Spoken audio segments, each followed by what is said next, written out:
Good morning or good afternoon, everyone, depending on where you're sitting today. My name is Joe Short. I work with the Northern Forest Center, and I want to welcome you to today's webinar and discussion on the carbon accounting of modern wood heat. We are delighted today to be co-hosting this webinar with the Alliance for Green Heat, and I'll introduce John Ackerley from the Alliance shortly.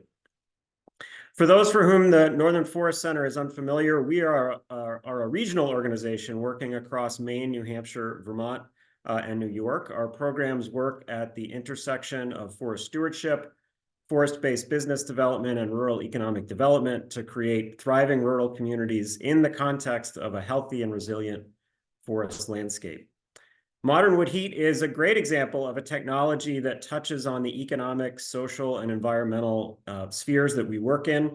We've promoted it as an organization for over a decade as a means to reduce this region's dependence on heating oil, save people money, provide needed markets for wood from the region's forests, and reduce carbon emissions. This last dimension, carbon emissions, is perhaps the most complex, and we've had great interest in today's webinar, which I think illustrates that. Over 300 folks registered.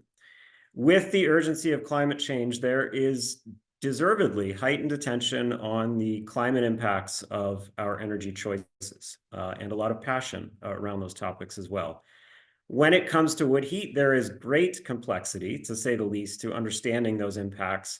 And there's frequent conflation of wood heat with wood electricity and with other forms of bioenergy that further muddies public understanding and public discourse around the carbon impacts of wood heating.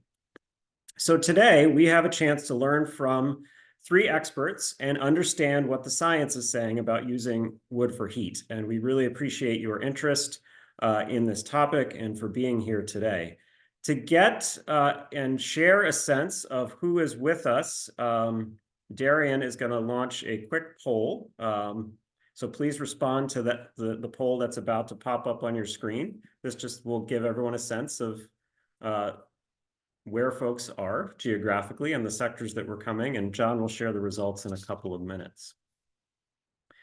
For the Northern Forest Center, this webinar is part of our Building the New Forest Future webinar series, which is designed to amplify stories, practices, and lessons from community development, sustainable tourism, and the forest economy here in the Northern Forest.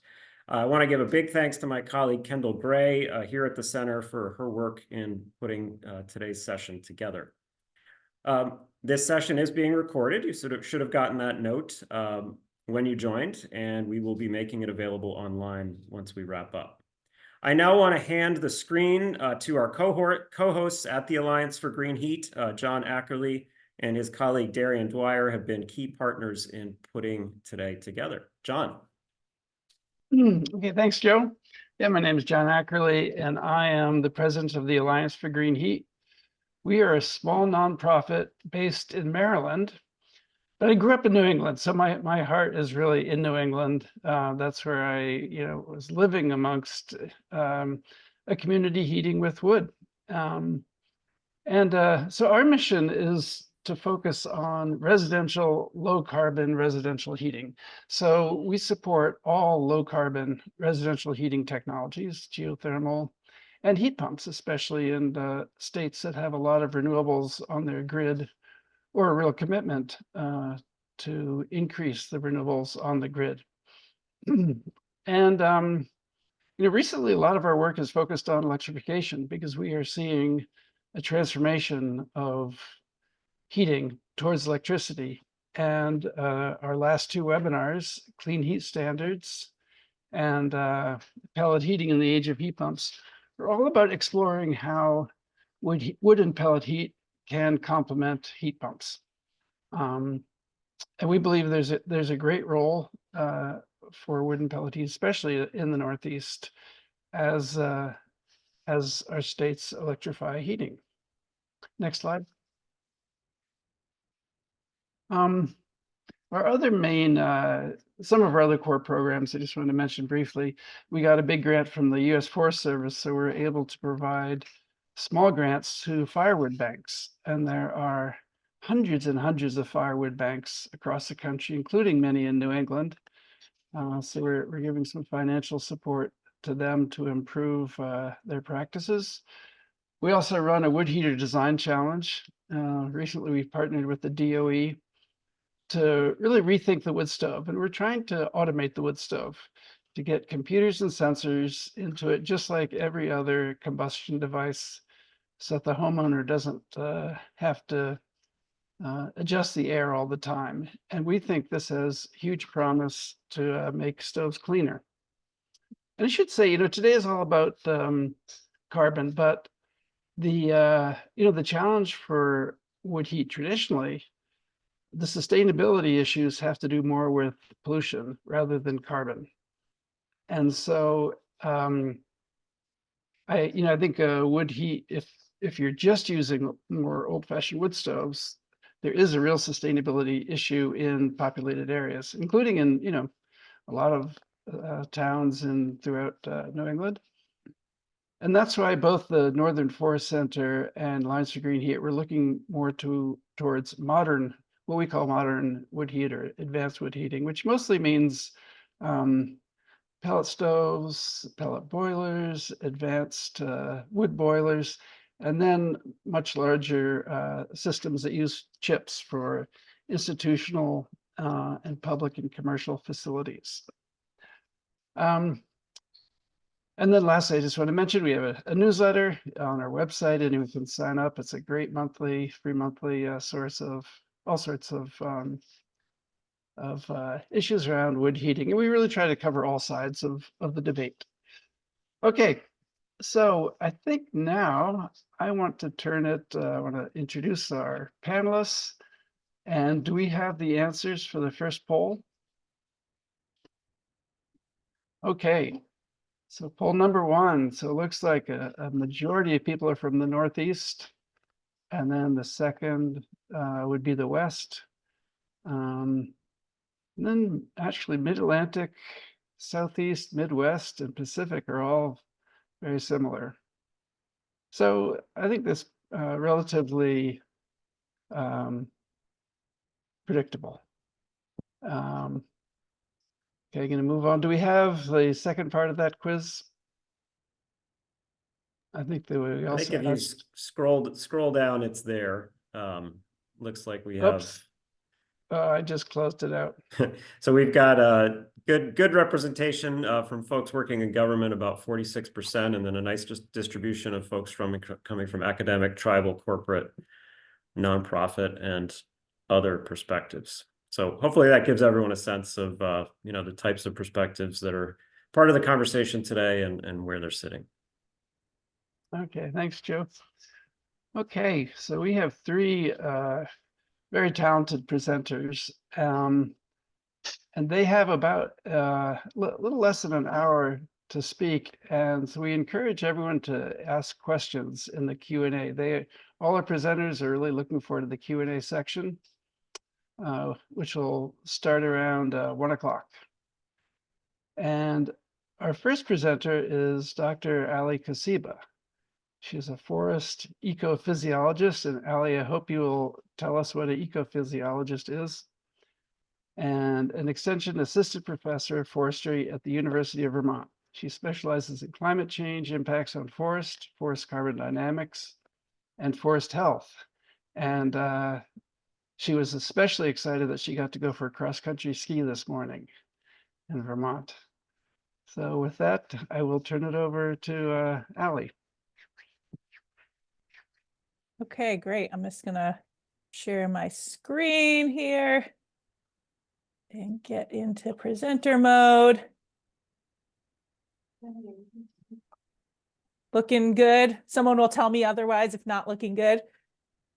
We're in presenter mode there, Ali, if you want to swap Hmm. displays. Okay, weird that didn't come up. How do I swap? Oh, swap There's displays. There we go. All right, that should be good. Perfect, yeah. Great. Well, thanks for the intro and happy to be here. A forest ecophysiologist is really forest ecologist. So I think about how forests work, how they change under different stressors. Really, climate change is the big one I focus on, and tree physiologists. So I'm really focused on the tree's health, the tree's growth, and how that influences forests and forest ecosystems. So I'm going to give a really quick introduction of forest carbon. I was asked to do that. That's really what I do. I focus on sort of how forests work, what we know about them from research and monitoring, and I translate that to folks that need that information to make stewardship and management decisions. So just to start off, I know a lot of folks, this is probably old hat for them, but I always like to start off with definitions to be on the same page. We really have to have definitions when we talk about carbon because there is terminology that not a lot of us got in our schooling, and it's a new topic for many of us. So carbon storage. This is the amount of carbon in something. So we can talk about the carbon in a tree, in an acre of forest, a cord of wood. It's really the amount. I use the analogy if you're talking to folks that need help grasping this, it's the money in your bank right now, today. Whereas carbon sequestration, this is really a process. It's a process of taking carbon dioxide out of the atmosphere and storing it. This happens through photosynthesis as well as transfer of that carbon to other carbon pools in the forest. So these are like your deposits. Might fluctuate from month to month, from year to year, but the more carbon sequestration have, the bigger your storage grows. The opposite of that are carbon emissions. So we do have carbon emissions from very natural processes in the forest, and I think that sometimes gets forgotten about. But this is a process of releasing carbon dioxide back to the atmosphere. Sometimes methane is released as well, which is also a greenhouse gas. And this happens from cellular respiration, metabolism of living organisms, decomposition, breaking apart of carbon molecules. They can volatilize, they can become water soluble and leach from the forest, or combustion, which is something we'll be talking about today, could also happen in a forest fire or in your wood stove. And so these are like withdrawals, right? So they again might fluctuate. And really what we're interested in is the net of sequestration and emissions. Which one's bigger? And we call this carbon flux. I use the determinant of, I use a positive number for net emissions. So that's kind of thinking about we're releasing more to the atmosphere, and a negative value is net sequestration. Some folks do it differently. I follow what the EPA does and the US Forest Service does for that. So you'll see on my graphs when we have a bigger negative number, that's just more carbon sequestration. So another thing that I really like to talk about is this cycle of carbon in a forest. It's not static, it's constantly moving. Everything in our forest needs carbon, including us, all living organisms. So live trees take in CO2 from the atmosphere, but that carbon really then gets transferred and fluxed throughout other parts of the forest. We call these carbon pools, but really it's this like beautiful and elegant and complex cycle that happens. And you can see that there's many different pathways where carbon can get transferred to these other pools eventually, and it can get into the soil.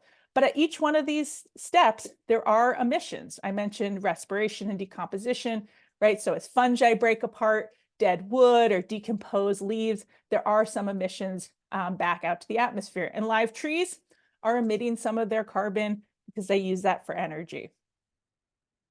And so when we think about carbon sequestration, the amount and whether a forest is a sink or a source, so a sink being a net sequesterer of carbon, so sequestration is greater than emissions, and a carbon source is a net emitter, depends on a lot of factors. So if we look at one stand versus the entire, a state or the New England landscape or the country can have really different outcomes. And so it's really this balance of sequestration and that transfer of carbon to other pools, dead wood, soil, and these emissions that happen. And they can be affected by the site, by the past land use that happened there, by tree characteristics, age, species, health, by management decisions we've made in the past or make now, disturbances that happen, wind, ice, insects, fire, you name it, other stressors that could be occurring in that forest, invasive species, non-native earthworms. And of course, the big one is climate. Just generally, these carbon sequestration and storage vary based on the climate of the site, but also with climate change, we are seeing some changes with these dynamics. And I really like to stress too this importance of time and scale when we talk about carbon. And this makes things really complex. And I'll talk about computing carbon sequestration and storage and how this scale factors in. So we have perhaps a stand on the left, right? And you can see on an individual stand, there might be quite a lot of variability in the carbon over time. Maybe there was an insect outbreak that defoliated the trees. They were slower growing. Maybe some died. And you had actually a loss of carbon. And maybe that forest over that short time step is actually a net source of carbon. But if you look over a longer time step, it's a net sink, right? So this really does affect how we compute carbon and what scale is appropriate. And of course, when we look at spatial scale, you have one stand that might be quite variable. You put in a whole bunch of stands across landscape, across a state, across a region, and you see a much more stable pattern of carbon dynamics. We look at our region's forests, and I apologize to the folks on this meeting that are from outside of sort of the Northeast region. This is sort of my area that I work in is New England and New York, and that's what this is showing here for data. So these, the forests in these states, we call them a carbon sink.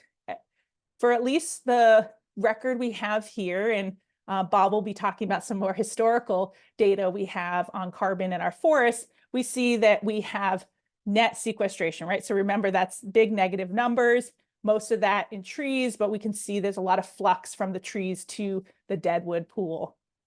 And I'll note that this is a little bit decreasing in recent years, and I'll talk about why this might be. And we factor this in to our region's greenhouse gas emissions. It's about 14% of our annual greenhouse gas emissions from fossil fuel combustion. So over time, our forests are storing more and more carbon. You'll see in the brown bars, most of that is in our soil, which is incredible. And so every year our forests are storing more carbon. And this factors in harvests and land that we're removing from being forests because of land use change. And if we look at this, right now our forests in our region store 54 years worth of our current annual greenhouse gas emissions. But we know that carbon storage and sequestration dynamics vary over forest stand development. So we see this pattern. Storage increases as stands develop and age. And I will say these graphs end at 125 years. We know these patterns on average for across a bunch of stands continue. But when we look at sequestration or flux, we see that that peaks actually when stands are fairly young. This is showing an example about 25 years peak in sequestration. It can vary by the stand and the species. So perhaps 20 to 60 years will be the peak sequestration. And then that amount sort of tapers off. But you can see in this example, still stays below zero, still a net sequester of carbon. And that's generally true. Any one stand can vary from this pattern. That's really important to take away. When we look at the age of our forests, as an example, using Vermont's forest ages, so this is the sort of distribution of ages in our state, why we're seeing a sort of slow decrease in sequestration is just from this maturation of forests. So it's a very natural process. Our forests are getting older. And in that process, some trees are dying. And we see that storage will keep increasing. Sequestration is declining slightly. So when we talk about measuring and estimating carbon in a forest, I will say it's very challenging and inexact, right? Folks want to have precise measurements, but it's messy. So what spatial scale is appropriate? Over what time scale do you measure carbon? Right after disturbance or right after management, there's going to be a loss of carbon, but then there might be an increase in sequestration when you have rapidly growing trees and new space and lots of light. How do you measure all pools, right? It's somewhat easy to measure the live trees. Roots are very hard. We use equations from the measurements above ground to extrapolate below ground. Things like deadwood are somewhat straightforward, but there's a lot of variability because as wood decays, the carbon content actually changes. Things like the soil. Soil is very heterogeneous in our woods. So it means a lot of different samples. How deep do you measure carbon? How many samples do you need? And so that gets really complex. What we see is most folks focus on the live above ground portion of trees and don't necessarily measure the other pools. And that misses a lot of really important carbon storage and sequestration, or flux, but also these dynamics between these pools that happen.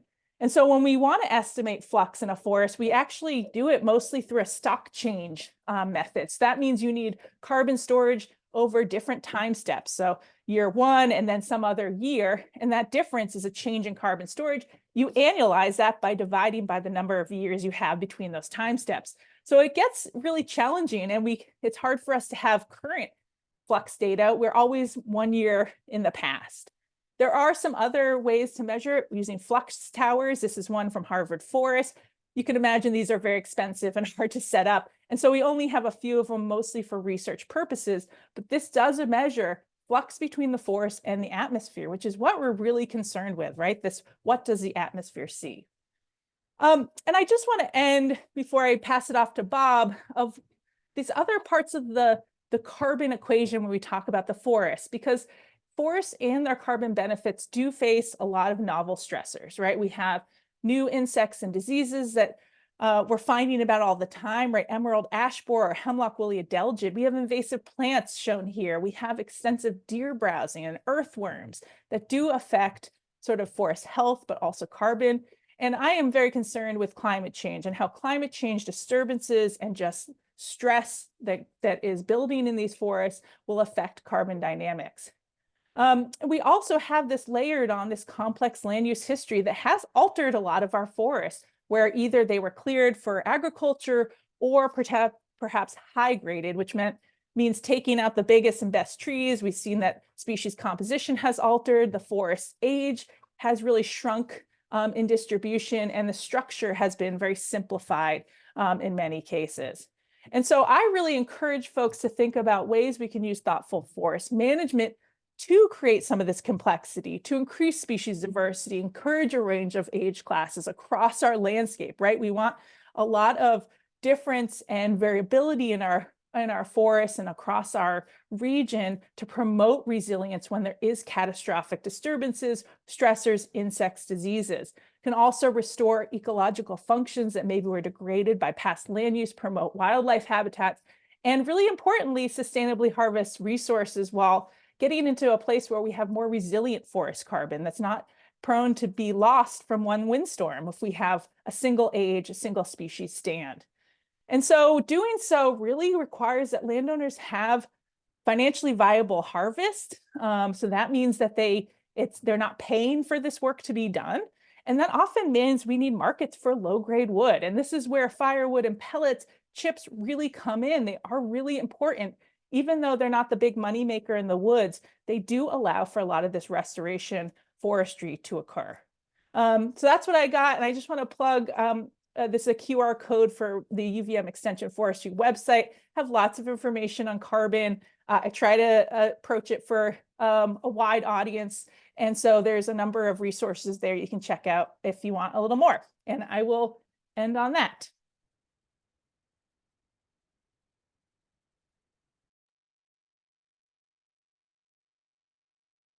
John, you're on mute. Thanks, Joe. Thanks, Ali. That was great. And questions are starting to come in. Keep them coming. I'm sure there'll be a lot. Our next speaker is Dr. Robert Malmsheimer. He is a distinguished teaching professor at the State University of New York's College of Environmental Science and Forestry in Syracuse, New York. His research focuses on the policy aspects of forest carbon accounting and sustainable energy. So we are lucky to have him with us, and look forward to your talk. Fantastic. And I hope you can all hear me. Let me just get myself set up here. And present mode.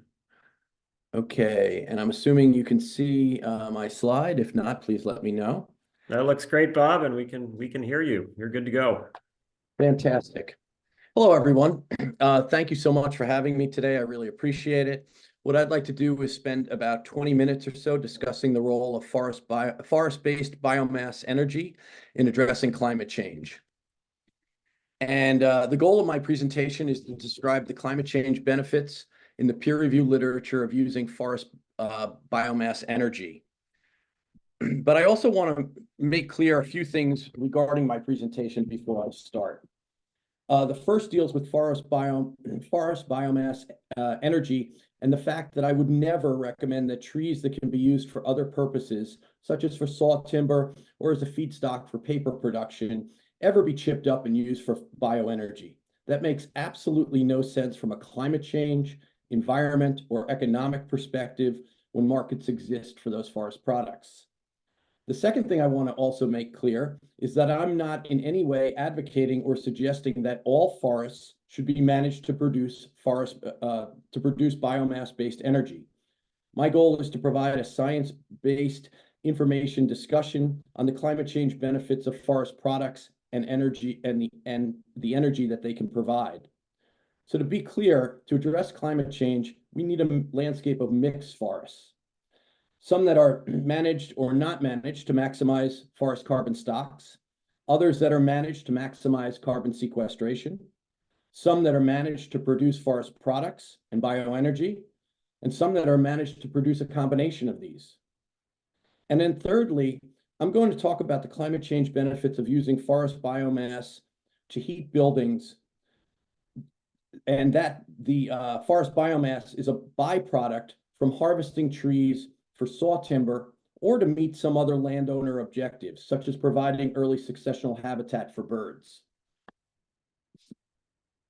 So my presentation is based nearly exclusively on scientific peer-reviewed literature and IPCC reports. As such, the take-home message is exactly what the IPCC says here about how forests can address climate change. Namely, in the long term, a sustainable forest management strategy aimed at maintaining or increasing forest carbon stocks while producing an annual sustained yield of timber, fiber, or energy from the forest will generate the largest sustained mitigation benefit. I'll cover these topics today to help us understand that take-home message. But to do that, I need to spend a few minutes to make sure we all understand some basic facts. The first of which is understanding why climate change is occurring. So I'm assuming that all of you have seen this figure before, but can you explain what is causing the increase in CO2 levels over time? And more importantly, can you do that in 4 or 5 sentences? Well, let me try. For thousands of years, CO2 levels in the Earth's atmosphere were relatively stable. However, about 200 years ago, they started changing. Why? Well, because human beings started doing 2 things. We started harvesting forests in an unsustainable manner and removing what is often referred to as geologic carbon, carbon that has been locked up in the earth for hundreds of millions of years in the form of coal, oil, and natural gas, and burning it to produce energy. The use of geologic carbon increased CO2 and other greenhouse gases in the atmosphere at a rate that the atmosphere cannot assimilate it. And it's really that simple. By understanding the basics of climate change, it's easy to understand how to address it. We need to do 2 things: harvest forests sustainably, and whenever possible, not use geologic carbon to produce energy and products. So let's look at this in a little bit more detail. This IPCC graphic illustrates the problem. The width of the lines represents the amount of carbon moving between the atmosphere and various carbon pools. The red line, which is by far the thickest, indicates the carbon being added to the atmosphere each year by the burning of coal, oil, and natural gas, and to a lesser degree from cement production. We can see this much better in this graphic. Notice how much CO2 emissions from coal, oil, and natural gas have increased since 1960. So this really drives home why it's so important to minimize our use of these materials to produce products and energy, which leads us directly to forests and why they are an important part of any climate change solution. Anytime we can produce products out of wood, rather than out of steel, plastic, or concrete, we are using what's called biogenic carbon, carbon that has already been circulating in the Earth's atmosphere. And therefore, we're not adding any geologic carbon to the atmosphere. And remember, it's the burning of geologic carbon that's primarily responsible for increases in CO2 levels. As one of my co-authors, Roger Sedjo, who used to work at Resources for the Future, put it, the carbon in trees is recycled carbon. It's already been in the atmosphere. And the same thing is true for energy. Anytime we can produce energy from forest biomass rather than from coal, oil, or natural gas, we're producing energy from recycled carbon rather than from geologic carbon. And we are providing an important, a real, and a permanent climate change benefit. I also want to spend a little time discussing the teal area at the top of this graphic, which is labeled land use. This is primarily deforestation. I want to point out that while human-caused deforestation is an issue in other parts of the world, primarily the tropics, it is not an issue in the US as a whole. We can see this by looking at two figures. This is the first of them. The top line here shows the extent of US forests. As we can see, since around 1900, the amount of forest land in the US has remained relatively stable. But that's not the entire picture. As this graphic shows, since 1952, US forests have been sequestering more carbon than they have been emitting, which is what is indicated when the blue line dipped below the zero on the x-axis. I also want to be clear that while overall US forests are sequestering more carbon than they are emitting, forests in some western states, such as Montana, Utah, Colorado, Wyoming, and Arizona, are now emitting more carbon than they are sequestering because of disease and other disturbances such as fire.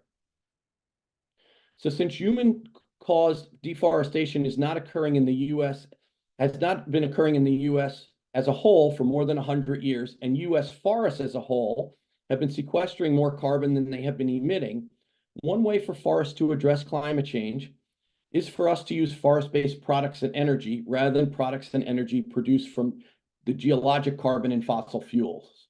So I just want to mention, I've been talking about products because I want to drive home what I'm talking about applies to both products and energy, but the two are a little bit different, and we're going to be focusing today on energy. I also want to spend a moment to discuss what's happening in the forest that the Northern Forest Center works in, by taking a look at the forests in Vermont and New Hampshire. The dark line shows the extent of Vermont's forests from 1600 to today, and the red line shows the extent of New Hampshire's forests. As we can see, the extent of the forest land in both states decreased until the late 1800s, and then increased as former agricultural lands naturally converted over to forests. Although, as this figure shows, the amount of forest land in both states has fluctuated quite a bit in recent decades. But that's not the entire picture.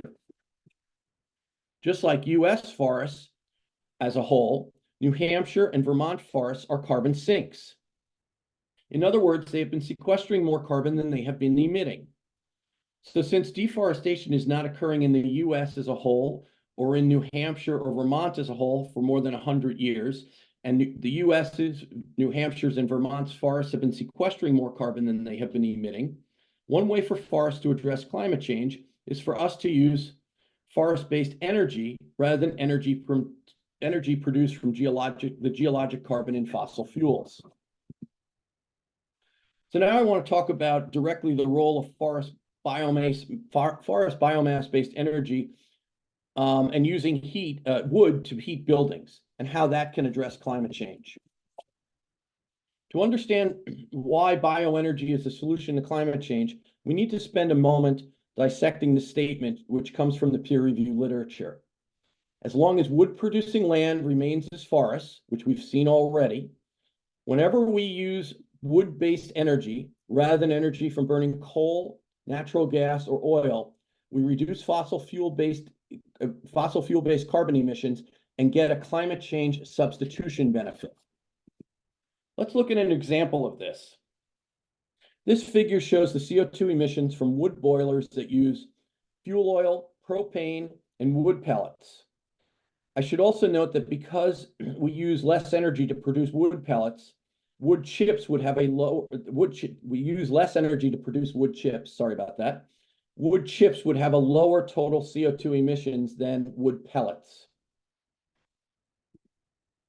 Notice how the total CO2 emissions from the wood pellet boiler are similar to the fuel oil boiler and more than the propane boiler. However, that's only part of the story. If we factor in that we're using biogenic carbon sourced from sustainably managed forests,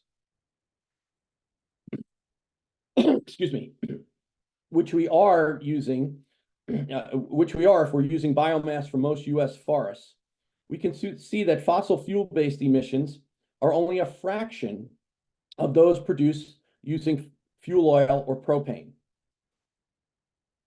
And and remember, as long as we are sustainably managing our forests, these are the emissions we care about, because these are the emissions that are causing CO2 levels in the atmosphere to rise. This is why the Germans and the Danes are working on ways to convert many of their district heating systems from fossil fuels to biomass. Since Thomas is going to talk on this topic in more detail, I want to move on to another topic, and that's carbon debt. Now, I know some of you are thinking, okay, Bob, that makes sense, but what about the carbon debt that occurs when we harvest forests? And that's a great question. So let's look at that. We need to start our conversation by understanding that the carbon debt debate is about the timing of climate change benefits in a particular stand. So let's look at the second of those. So let's look at these two concepts that I have in bold. We'll start with the second of these because it's a little easier to talk about. The carbon debt concept addresses the idea that if we remove some or all of the carbon in a stand when we conduct a timber harvest, it takes time for that forest to regrow and for that carbon to be replaced in that particular stand. And this is absolutely true. But notice the focus is on the stand level. But to understand what's happening with carbon across the landscape, as Ali discussed, we need to examine what is happening with carbon stocks across 10 stands or 100 stands. As this figure shows, and as Ali discussed, when we do this for a landscape that is sustainably managed, at any given time, we see a mosaic of stands, some of which have been recently harvested and have large carbon debts, and some of which have not been harvested recently at all, and so they have reached their previous carbon stocks or even succeeded that stocking. So these stands have little or no carbon debt. More importantly, when we look at sustainably managed forests composed of thousands of stands or tens of thousands of stands, we see carbon stocks are much more stable, and we get a much better indication of what is happening on the landscape. In fact, when we do this, we see that forest carbon stocks are rising. In other words, we're increasing the amount of carbon in our forests, despite the fact that individual stands may have a carbon debt. So to be clear, the carbon debt concept is valid, but it's a concept that applies to what's happening with carbon at the forest stand level. But it's what's happening at the landscape level that's important from a climate change perspective. The second concept we need to discuss is the timing of climate change benefits. The idea here is that the short-term emissions from using forest biomass to produce energy are sometimes higher than the short-term emissions from geologic forest carbon fossil fuel sources. I want to emphasize that the carbon debt debate is about the timing of benefits, not whether those climate change benefits exist given enough time. However, according to the IPCC, it is the long-term cumulative CO2 emissions that are correlated with projected peak global temperature. Using forest biomass reduces these long-term cumulative CO2 emissions. Why? Because forest biomass from sustainably managed forests release mostly biogenic carbon, carbon that has already been circulating in the Earth's carbon cycle. And therefore, this carbon does not increase cumulative CO2 emissions. Now, of course, forest products and forest-based energy do release small amounts of geologic-based carbon emissions. For example, we use gasoline in chainsaws to harvest trees. We use diesel to transport logs. So they do increase cumulative CO2 emissions slightly. Conversely, fossil fuel-based energy emits geologic carbon, carbon that increases cumulative CO2 emissions, the emissions that are causing CO2 levels in the atmosphere to rise. Why is this important?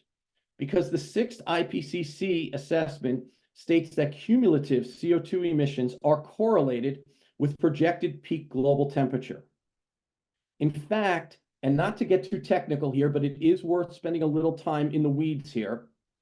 According to section D11 of the policy, page 36 of the summary for policymakers in the 6th IPCC assessment, the IPCC states, this report reaffirms with high confidence the AR5 findings that there is a near linear relationship between cumulative anthropogenic CO2 emissions and the global warming they cause. Each 1,000 gigaton of cumulative CO2 emissions is assessed to likely cause a best estimate of 0.45 degree increase in global surface temperature. So if we want to limit global temperature increases to 1.5 degrees Celsius or 2 degrees Celsius, one thing we can do is use forest biomass energy from sustainable forests rather than fossil fuel-based energy because it reduces cumulative CO2 emissions. Now, I want to be clear, for this to be true, we need to sustainably manage our forests. But as actual forest inventories, not modeling or projections, have shown, the private landowners in this country have been doing that for decades. And we currently have a system of federal, state, and local laws and best management practices to ensure that they will continue to do so. The second concept we need to discuss is the timing of climate change benefits. The idea here is that the short-term emissions from using forest biomass to produce energy are sometimes higher than the short-term emissions from using geologic carbon fossil fuel-based sources. And I want to emphasize once again, this concept of carbon debt is really about the timing of benefits, not whether those benefits occur. However, once again, getting back into the IPCC literature, according to the IPCC, it's these long-term cumulative emissions that are correlated with projected peak global temperature. So, why is all this important? It's important because of the fact that the IPCC findings on this factors. Excuse me for a second. Let me start that again. So just to be clear, here's the IPCC statement. Let me start again there. Got a little confused. Sorry about that. So to be clear, here's the IPCC statement right here. The IPCC's findings on the factors that impact peak global temperatures are very clear and based on multiple lines of evidence. Among the various human causes, it is cumulative CO2 emissions that are likely to drive peak global temperatures. But to be clear, the IPCC does advocate reducing some short-term emissions. But the emphasis is on reducing short-term CO2 emissions, driven primarily by concerns about the lock-in of technologies that increase cumulative CO2 emissions, such as adding new coal or new natural gas, fossil fuel-based power plants, which, because of the significant financial investments in building these facilities, may cause society to be locked into using those fossil fuels for decades, and therefore using geologic carbon and releasing that geologic carbon into the atmosphere for decades.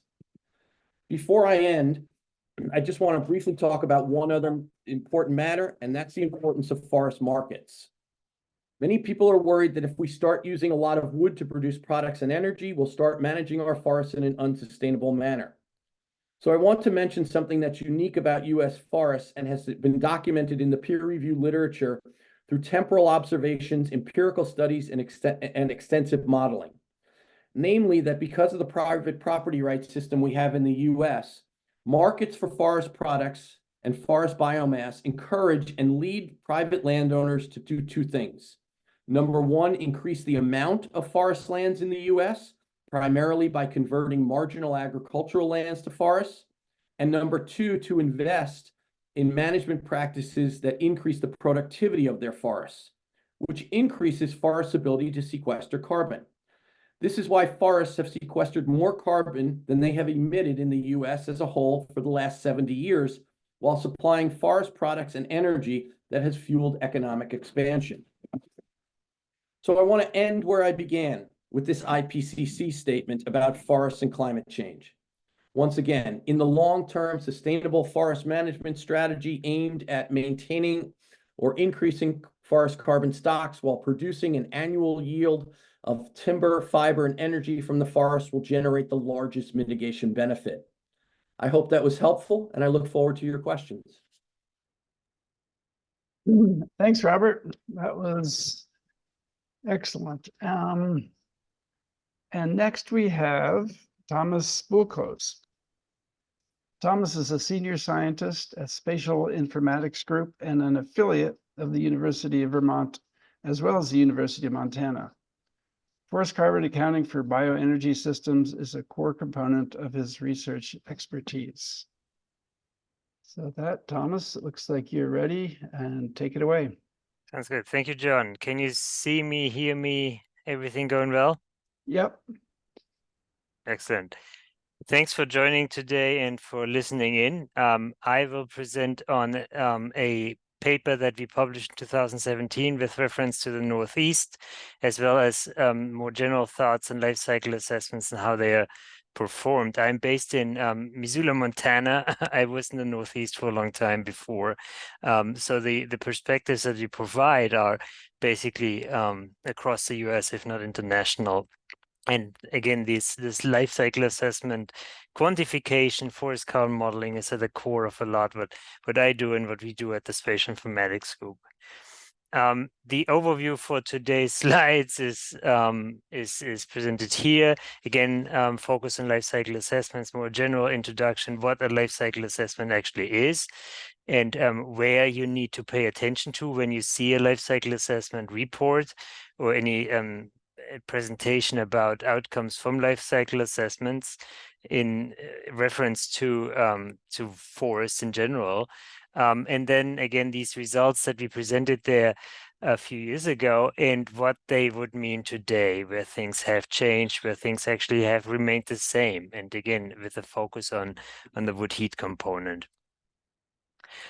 Starting with the definition, I will go through these slides pretty quickly. I'm more than happy to share these slides also. So some of the content that you see here is also to make sure that you have that as a backup as you might want to look at these documents in the future. We can do life cycle assessments in many different ways. There's not one right solution to do this. The big question or big challenge is always that you are transparent about your assumptions and the approach that you take. The International Standard Organization has several standards that you can follow in this context. This one is the ISO 14040 that's focusing on life cycle assessments in general, and then there's also one on environmental life cycle assessments in particular for greenhouse gas emission calculations that builds on this one.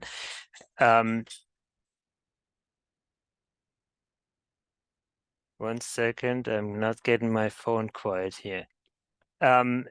We have several ways to do these life cycle assessments. One of them is actually a comparative life cycle assessment. That's something that you will see frequently in the in the forest context, where you basically compare one scenario with another one. It could be that you have a wood building and you want to compare that to a steel and concrete building. That's a classic comparative life cycle assessment. Same for bioenergy. You have a pellet situation, a pellet scenario, and you want to compare that to natural gas or propane or oil heat. That's a comparative life cycle assessment. There are other ways to employ life cycle assessment as well, but this is what I want to talk about today. And you see this on the scale here that's depicted on the right side. You have your baseline greenhouse gas emissions, where you think about a scenario where you have fossil fuels, for instance, to heat your home, and then you want to compare this to your new scenario, your alternative.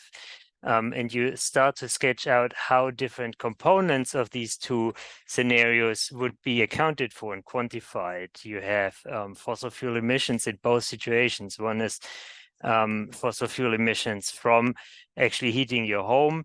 In the bioenergy scenario, you still have fossil fuel emissions associated with the production of the wood pellets. It should also include, actually, when you look again at the baseline scenario, fossil fuel emissions to distribution and producing that end product, like heating oil. So the depth of this analysis always needs to be well explained and needs to be comparable, that you're not accounting for instance, distribution fossil fuel emissions only for wood pellets, but do so as well, of course, for your fossil fuel emissions, to make this a even and clear, transparent comparison. And then, with reference again to wood heat, you want to do this with forest carbon stocks as well. You account for forest carbon stocks under your bioenergy scenario, pellet production. But you also want to look at how forests would perform if you continue to use, for instance, heating oil, propane, or natural gas. The life cycle assessment literature and the standards that you have here are less strict than you might think about. What ISO actually provides is more a stepwise approach how to go through this task, and that's then more or less up to you every time you do this. There are 4 important phases to these life cycle assessments if you follow an ISO standard. The one, and you see them all here in this graph. The first one is a goal and scope definition. The next one is your inventory analysis, where you try to figure out what kind of information you have, data sets you need. Some of the inputs might be irrelevant because greenhouse gas emissions are so small for a specific component than others. That's all part of the inventory analysis. And then next step is the impact assessment. They actually do the life cycle assessment itself, followed by an interpretation. You see these arrows go back and forth. This can be an iterative process where you realize you had assumptions that some of these components are not important from a quantification perspective, but that they turn out to be important. So you go back into your inventory analysis. What's also important to consider here is that this is not all about science. This is also about norm creation. And that's where we are stuck in a lot of these conversations in the science field as well, in the peer-reviewed literature. You know how to quantify some of these things. You know how to quantify forest growth to some extent. But what's your political norm that you want to employ as you think about different future scenarios, for instance, for the economy? How to think about landowners' perspectives and landowners' choices to harvest or not to harvest. There are a lot of questions in here that cannot be answered by science, but that are a policy context or come from a policy context.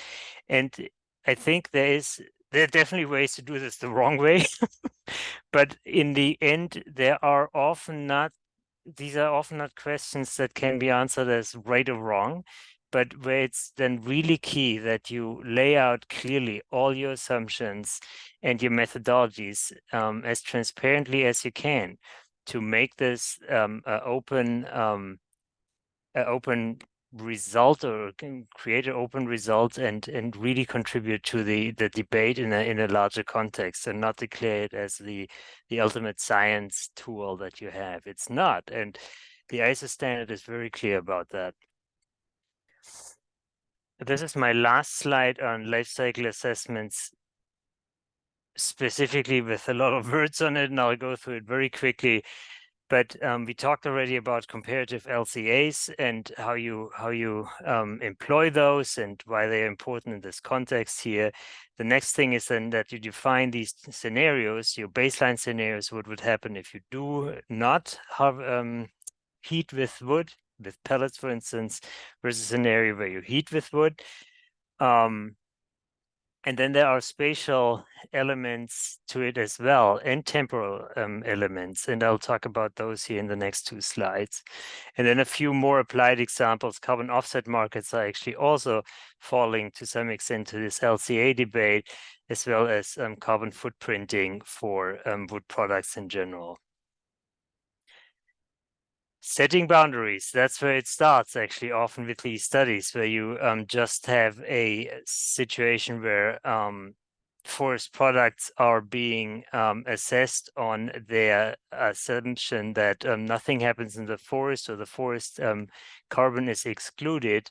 And then you start with maybe forest harvesting emissions in processing, in forest processing, and product manufacturing. So that's one of the examples where you could set your boundary. It's fine to do it this way. The question is, or the challenge is always to be clear about it. So you do not include in this situation, for instance, also the emissions that are associated with distribution, bringing your lumber to Home Depot, using your lumber in a house, and there might be losses to that lumber as well, because you need to cut it from 8 foot to 6 foot. And then post-use, what happens? Well, how long will this lumber stay in your house, your 2x4? At what point will it go out to the landfill or be used for energy purposes? So be clear about this. Make sure when you read these reports that you find a very clear section that defines these emissions, or these boundaries.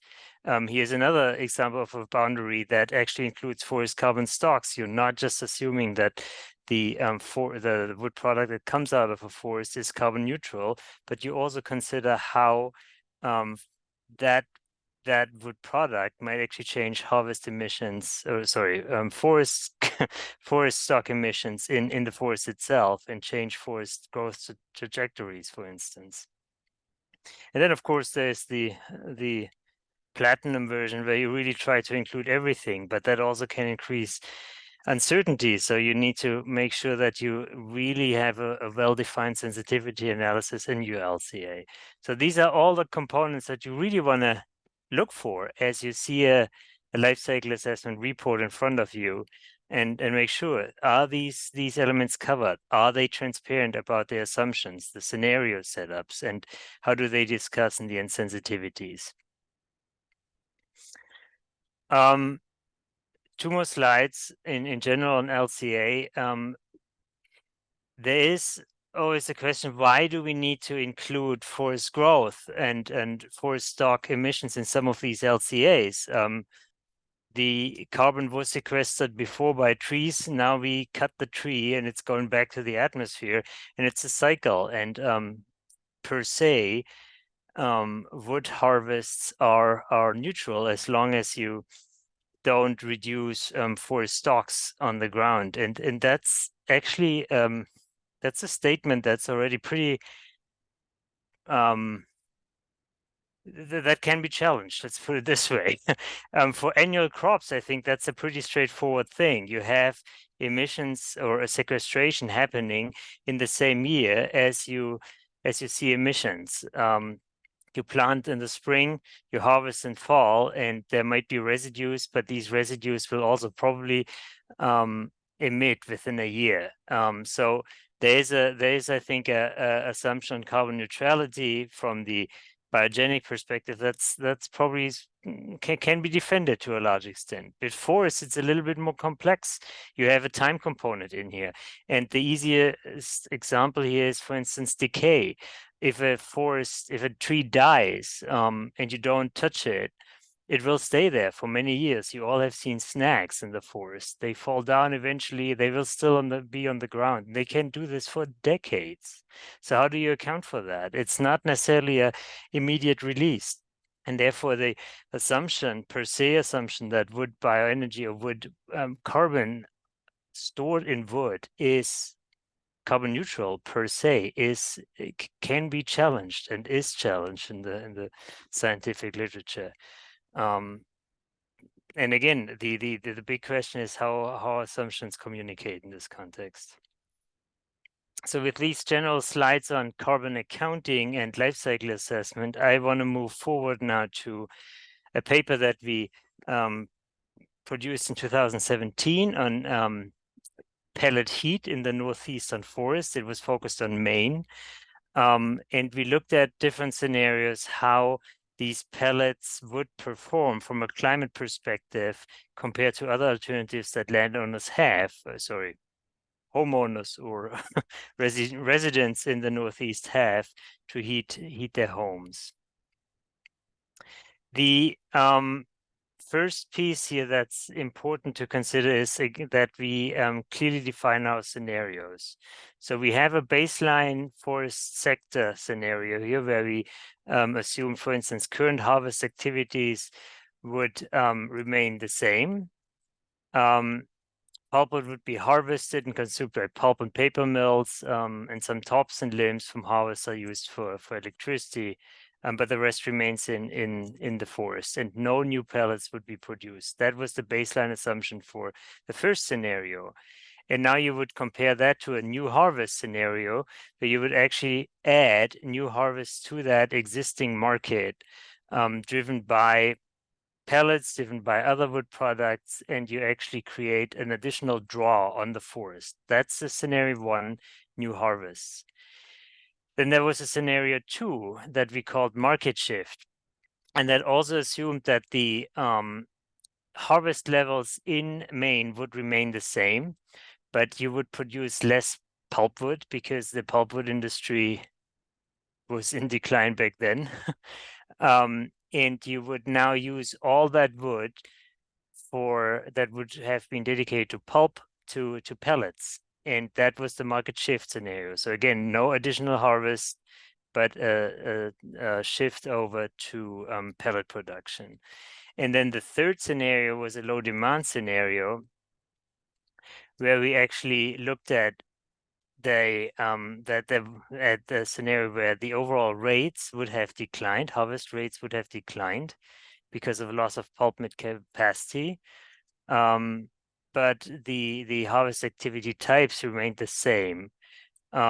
So we compared that to a current harvest scenario where, again, we would produce pellets and would actually continue at current rates of harvest. So the baseline scenario was that harvest would go down to some extent, but the alternative scenario for pellet production was that it would remain the same.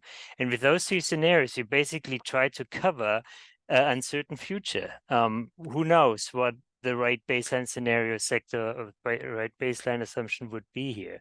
But we just want to create a picture where we can then understand how sensitive these outcomes are to different assumptions.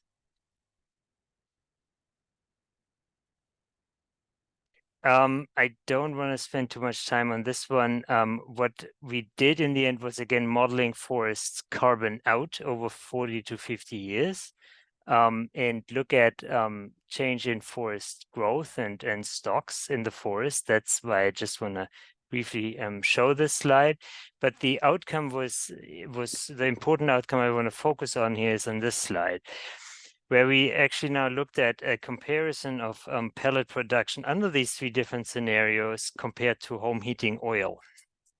And you see for the first scenarios, the new harvest scenarios, you see how pulp would be, or how feedstocks would come from pulpwood versus sawmill residues, and how that would increase by each of these different sub-scenarios, so to speak, and then how that would impact climate overall. And we see that the new harvest scenario, where an increase in harvest would occur to some extent driven by the pellet sector, we quickly create a climate negative scenario, so where the climate is actually impacted negatively.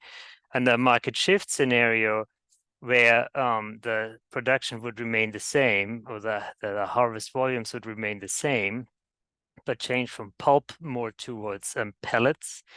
We saw that there was some climate neutrality achieved within the first even 10 years, and then as you actually increase more residues, sawmill residues, it would clearly be climate beneficial for some of these market shift scenarios. But there was also some climate negative sub scenarios showing. But then the low demand scenario was also a scenario that was interesting, because it showed that if you would assume that the potential harvest would go down slightly under a no pellet production scenario, and now that you compare that now to a scenario where you would remain at the same harvest levels with pellets, it showed climate neutrality, if not even climate benefits to those scenarios. So this is the usual thing, complex results, not always easy to digest, and depend a lot on the assumptions, what you think the future will bring. And again, this was a comparison here in this context to home heating oil. We compared it also to other sources of energy. That's basically presenting the same results, but at a different graph. Here we see wood pellets, CO2 emissions over those timeframes that we looked at, and how they perform versus natural gas, propane, heating oil, and coal. Coal is, of course, a little bit irrelevant here for home heating. Another component that I just briefly want to point out, that we just look at natural gas direct stovepipe boiler emissions, but not at actually distribution emissions, which could be much higher if you include leakage from national distribution pipelines, because methane is such a potent greenhouse gas. These can skyrocket and actually be worse than heating oil. That's a new component also to the whole conversation here. But again, the overall take-home message is here that wood heat in the Northeast is looking pretty good for most of these scenarios that we analyzed from a climate perspective. And now my last slide on outlook. I mentioned these future scenario assumptions drive results. It's important to present them in a way that you show how the sensitivities shake out. The let grow no forest management scenario wasn't a big deal, wasn't a big conversation actually back in 2017. It has become a much bigger deal by now. Way more conversations on, should we actually cease forest management? Isn't that the best for the climate? And there's a lot from a climate perspective that speaks for that. But is it actually a desirable future? The question is also that this let grow scenario from a climate perspective might be very beneficial. The carbon, or the forests are carbon sucking machines, and it's very hard to optimize them. They are already trimmed for optimization. But when you then consider stochastic events, and Alexandra and Bob both mentioned that, like wildfire in the west here, or drought, or beetle kill, you actually start to look at very different scenarios where your let grow scenario might actually destabilize carbon. The forests in the west are prone to wildfire. If you don't do fuel thinnings, you risk to lose a whole stand. If you do these fuel thinnings, trees might survive. If you reduce stand density, these trees might be, or the remaining trees might be more tolerant to drought and therefore stabilize carbon. So it's becoming a more and more complex picture, and this let grow scenario might not be the most beneficial in the overall context. And with that, I'll hand it back over to John. Great. Thank you, Thomas. That was great. Now, before we get into questions, we have one more poll. And Darren, if you could, okay, so here's our last poll about how everyone in this this webinar heats their home. And Joe, now I'll hand it over to you to start the Q&A, and then you can let us know how this poll turned out. Thanks, John. And I want to thank our panelists. Those were three really, really rich and informative presentations. Some folks asked, and we will make all this content, both the recording and the decks, available online. So you'll have a chance to dive further into the information or share it with others if you found it useful. We've got a good stack of questions in the Q&A. Please use that function if you've got questions that you want asked of the panelists. We'll do our best to get through them in the time that we have. I'll start with one. This is very complex, as we acknowledged at the top, and trying to think of a way we can boil it down. And my question is, wonder what each of you would say to a consumer, wondering if their choice or consideration to heat with wood, like, can they feel good about that? Or, what should they be considering? What would your sort of practical advice be in terms of, John, maybe this one is for you, like the appliance they choose, or, things they should be considering? And then for our panelists, based on your research and what you shared, what should users be thinking about or understanding about the provenance of the fuel that they're using? John, do you want to start with the kind of the appliance side? Sure. So when I get questions from consumers, well, the first thing's where you live. If you live in a city, we don't recommend cordwood stoves for cities or very densely inhabited towns.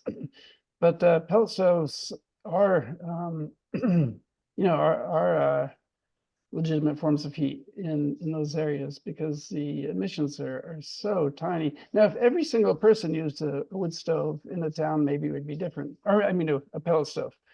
Now in rural areas, and then again, it depends what you want from your heat. If you want a primary heat source, or if you want something just for blackouts and periodic use. But wood stoves are an excellent source of heat in rural areas. Of course, we recommend a new stove, EPA certified stove. The catalytic and hybrid stoves are really high efficiency and tend to be cleaner. But I think maybe the most important thing, regardless of what sort of wood stove you buy, just make sure you use really dry fuel and don't try to smolder your stove overnight. That's one of the biggest problems with manually operated stoves, is people try to eke out every last BTU, and as a result, the stoves smoke too much, and you penalize your neighbors in doing so. But as we move towards heat pumps, I think a lot of people will find that wood stoves are going to be a great backup heat source. Thanks, John. As you say, that factor of human error is one reason why our organization also promotes the modern wood heat, really modern appliances, and also a number of automated ones that take some of that human dynamic out of it. So for our panelists, again, just trying to think, very practically, based on what you've shared, what would you say to someone, what questions should they ask about the provenance of their wood fuel if they're thinking about increasing or adding wood heat to their heating mix? I guess I can jump in first, sort of from the forest perspective. I will say cordwood is actually a little bit easier to determine the provenance. But really any wood that is coming from a sustainably managed forest, you can feel very good about. In all of our states in this region, and again, apologies to folks outside the Northeast, we have a current use program, use value appraisal, goes under different names. And it's really a state mandated way to have oversight on forest management. So there's review of forest management plans. All forest management has to have a forester, which is not true in a lot of other states, right? Sometimes the timber harvest can happen without a long-term plan. And so these are 10-year plans, and the foresters really have much longer vision for the sustainability. So what trees they're marking for removal is very calculated and careful to sort of tend to that forest and enhance its, long-term benefits for the variety of goals that lander has. And increasingly, foresters are incorporating climate change resilience into that, which is really awesome. So, getting a local source of wood, and that's the thing about cordwood, it doesn't travel far. It's not very good to travel far, so you do usually get it from a really local woodshed. Pellets, there's an increasing number of outfits that are producing pellets in our region. I'm not, an expert in sort of this, but what my understanding is it's a little bit hard with, sort of trade in the United States to really understand where that wood is coming from. But whatever organization you're getting your wood pellets from, ask them, where do they procure their wood? Where is it coming from? A lot of times pellets are made from waste wood or partially from waste wood that would have just gone into a landfill anyway, and that really has a great benefit. It adds another use to that wood. So those are kind of things I would say, just, ask questions about where is this coming from? And you can often go even visit the forest that those products have come from. Yeah, I think you all pointed out that baseline factor that, sourcing from forests that are remaining as forests is critical. And Thomas, I think your study highlighted a little bit of what Ali was getting at just then, that the blend of, you looked at everything from using, I think, 100% pulpwood to mixtures of residuals and residues, and I believe found better, more carbon-friendly results, right? When the mixture was a blend or leaned more towards residuals. So maybe you'd suggest that's something that folks try to understand about their heating fuel. Yeah, I think asking for where the stuff is coming from is key. If you know this is coming from a local sawmill and is using their residues, that's a no-brainer to me. And again, if you can afford a heat pump, awesome. Just that is a really great opportunity. And then use your pellet stove or pellet system as a backup. That's the way to go, in my opinion. And again, the pellets in the Northeast are frequently coming from these local sawmills, smaller outfits. And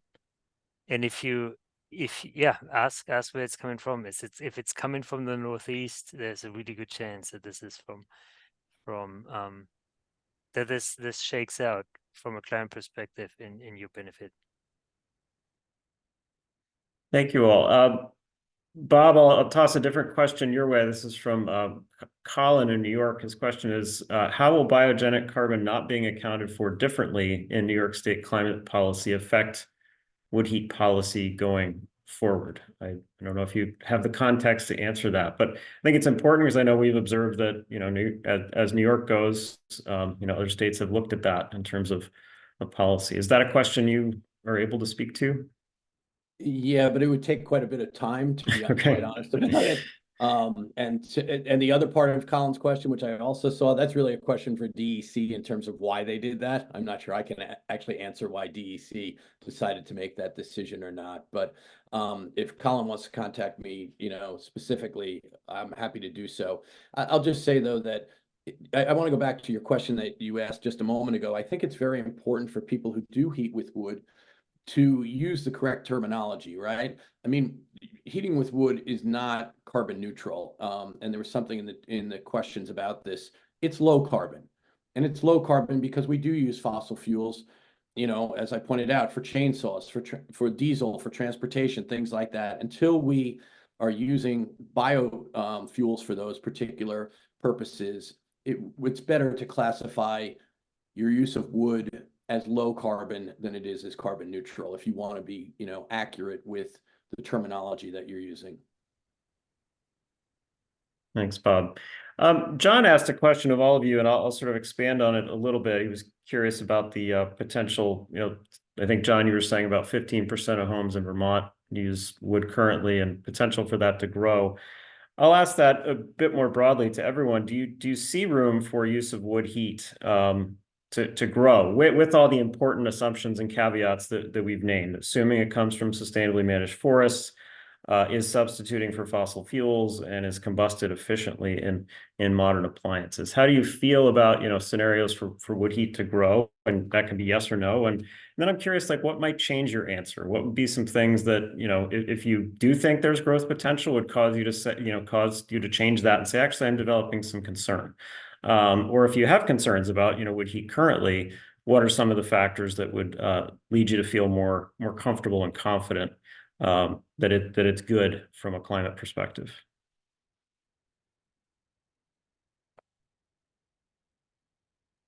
So to me, the answer is yes. I feel good about it.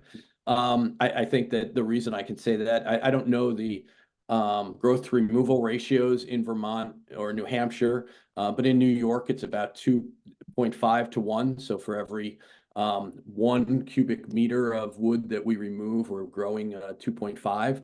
So our forests in New York as a whole are being managed sustainably.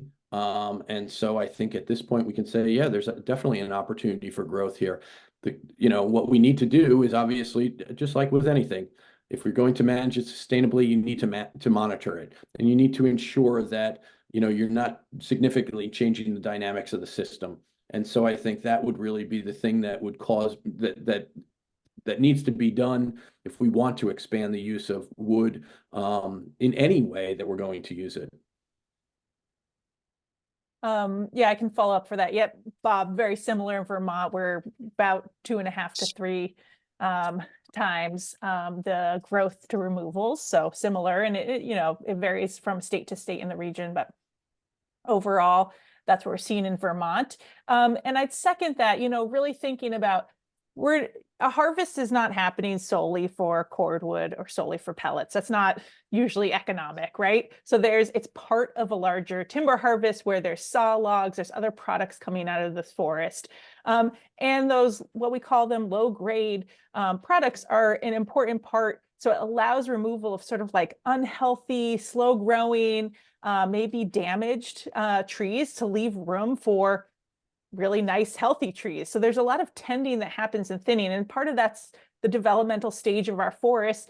They naturally would go through these sort of disturbance events that would kill trees and create space for new cohorts. And our forests are fairly young and just haven't had the opportunity to do that. And so we can go in and do that and use that wood for various products. And really thinking about, if we did have an increase in heating wood coming from our forest, it'd probably be a replacement from wood that would have gone into paper and pulp, which we know is declining. We're just not using as much paper.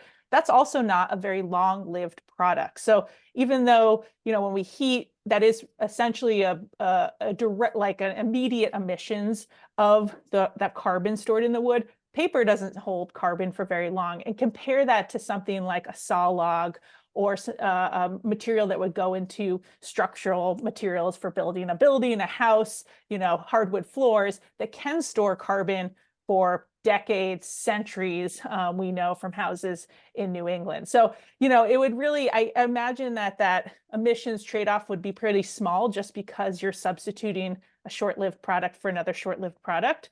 But we'd have to really look at the math, because each product has sort of a different storage time scale.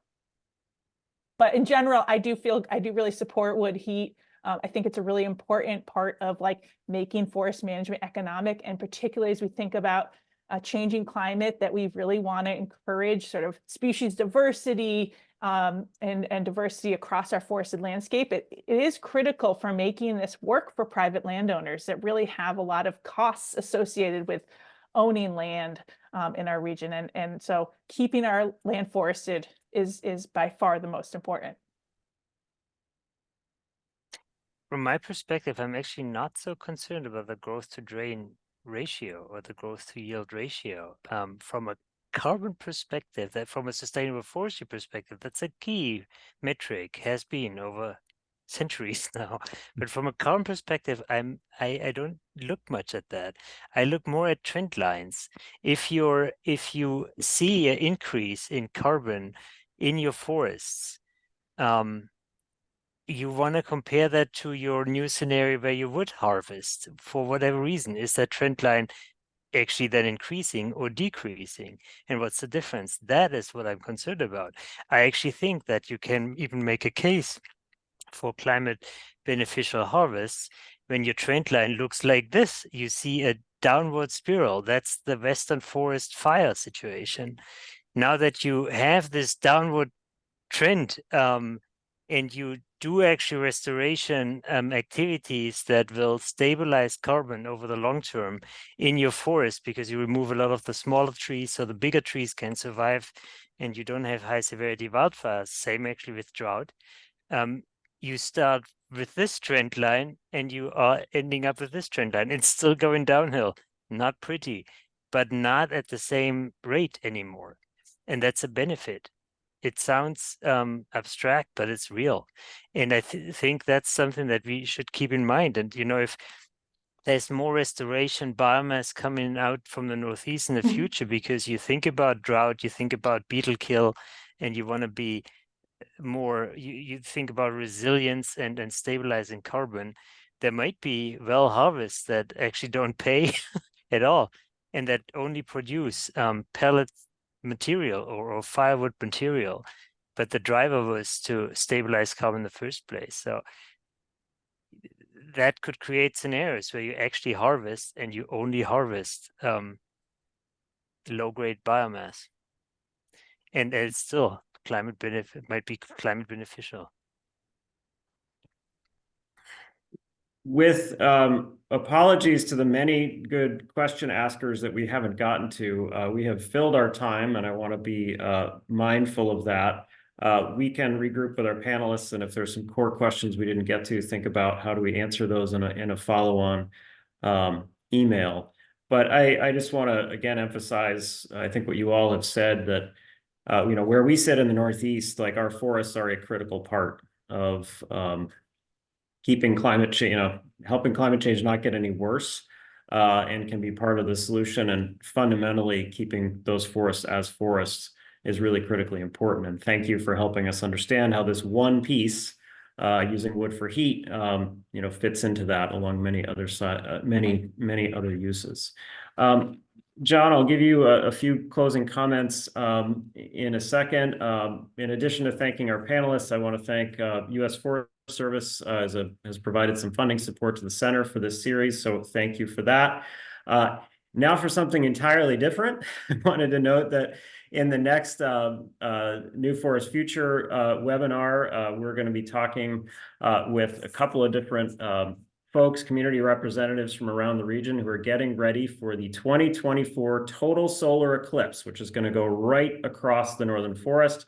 We'll discuss how communities are getting ready for an influx of visitors and providing programming for residents. So if your interests are diverse, you're interested in wood heat and that, please check out that link and register for that next session.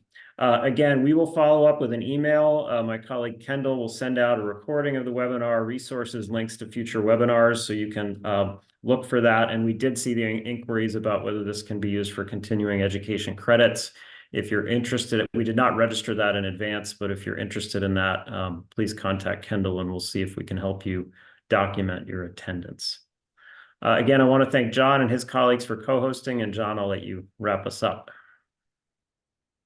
Okay, thanks. Yeah, very quickly, just want to thank our speakers for those your presentations, and look forward to seeing those online. They'll also be in our next newsletter. And maybe just as a final note, as we really try to combat climate change, looking at carbon is essential. And maybe just to reiterate what Thomas said, when you're looking at carbon, most important thing is to be transparent about what you're calculating and what you're not, and what you're avoiding. What forest carbon helps you avoid in the energy sector. So with that, I'll Everyone, thank you for attending, and we hope to see you in a future webinar. Thank you, everybody.